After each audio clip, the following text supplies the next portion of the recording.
नमस्कार मित्रों, ताज़ा समाचार सुनने के लिए मेरे न्यूज़ चैनल को सब्सक्राइब कर लीजिए। आरती होगी अरेस्ट, आरती गिरफ्तार होगी। पटना हाई कोर्ट जो उच्च न्यायालय है पटना, वहां से गिरफ्तार करने के लिए आरती को आदेश मिल गया है।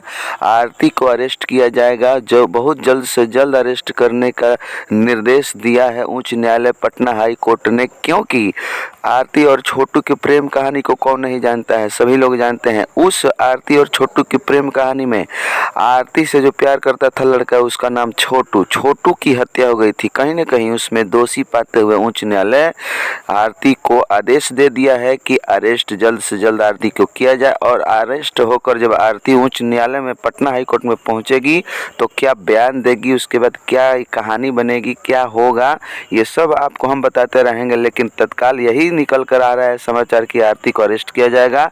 पटना हाई कोर्ट का न्यायालय का निर्देश मिला है, आदेश मिला है।